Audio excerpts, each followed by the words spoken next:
Well, hello everybody. This is Fiona-Jane Brown. I'm going to tell you a story. I'm not giving you any details to start with, but I'll tell you it all at the end. It will be revealed. And it's a story about a little girl way back in the 1920s, 1930s even. Her name was Winnie, and she lived down in Lancashire. Now, Winnie had a baby sister. She absolutely adored being big sister, and she wouldn't let anybody come near her little sister's cot while she was in the room, because she would say to her mum, "I'm looking after my sister, nobody else is allowed to bother her." So that was fine. Her parents were delighted that she loved her little sister so much, because they knew that quite often older children resented younger children. In fact, my own grandfather, my maternal grandfather, when he was born, my great aunt, she was about 4 or 5 at the time, she said, "Take him back, I'm nae wanting him." But anyway, Winnie loved her little sister. So she was playing in the garden one particular day, and it was a bright, bright sunny day, and all the doors were open. The door to the room that was used as the nursery, the baby's cradle was there in the room. So she was in the shade, but she could get the fresh air.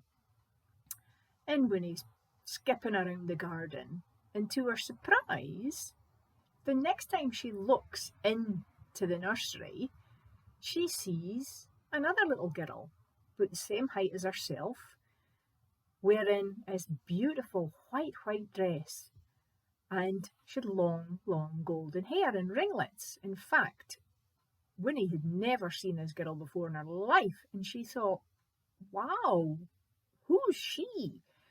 And she just wondered if they had new neighbours or something, and her mum had let this girl come and look at her sister. She was absolutely furious. And she came running into the kitchen and she said, Mom, who's that little girl looking over my sister? Nobody's allowed to look at my sister." And her mum said, "But there's nobody in the nursery, Winnie." And they walked through to the nursery. Winnie's mum took her hand and says, "There's nobody there, you're imagining things." "But there was a little girl with long golden hair and a white dress, I saw her." "Come on, let's look," Winnie's mum said. So they went into the nursery. Nobody else there. The curtains were flapping about in the breeze, and Winnie's mum said, "No, look, there's nobody here." And she went and shut the doors to the nursery. And then she looked into the cot. And of course, it's the minute every mother dreads. The baby wasn't breathing. And she looked at her older daughter and she thought, I can't let her know. And she picked up the baby and she says, "Winnie, go and fetch your dad. Go and fetch your dad right now." And of course, nothing the mother could do made any difference. The baby had died. And of course, Winnie wasn't that old, but her mother that night sat up with her in bed, because she didn't understand where had her sister gone. Her sister was there, surely, and had that little girl with the golden hair taken her sister away? And Winnie's mother said, "Well, maybe you're right, Winnie, because that was no ordinary little girl. I think that God sent that little girl, who was an angel, to take your sister to heaven, because I think your sister was very poorly, and God didn't want her to live in the world where she could get even more sick, and we would have been so upset if she was always poorly. So God sent the angel to take your sister home."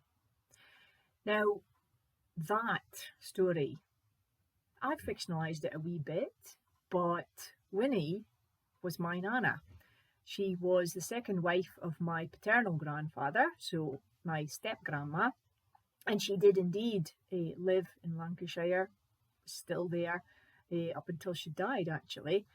And this was a story that she told me. And in fact, I can't remember.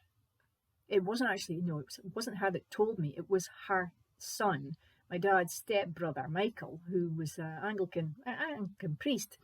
And Michael told me the story, and he said, yeah, his great granny had believed that Winnie, or Winifred, to give her a right name, she was just known as Nana, or Nana Wynne to me, that she had actually seen an angel, because Michael himself actually had, well, he was really quite tuned in spiritually and psychically.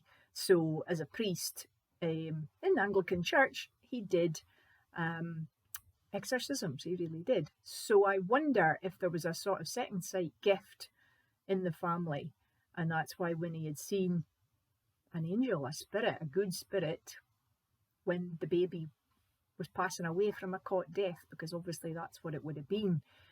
And I think it's a really amazing story. Perhaps this gift was passed on in the family, and that's why she'd seen what her mother believed to be an angel.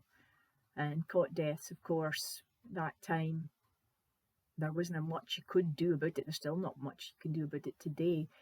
And as I say, children are sensitive, open to spiritual things, and are more likely to see angels, ghosts, whatever.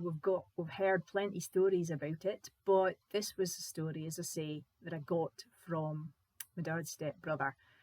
And I think it's just an amazing example of how, I mean, you can interpret it any way you wish, but that a child is given a way by God, by the universe, to cope with something so traumatic, i.e. losing her baby's sister.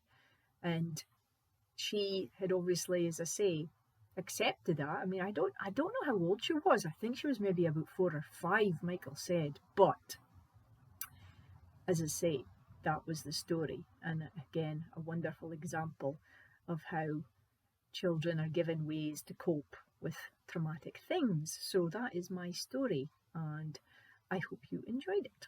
Thank you.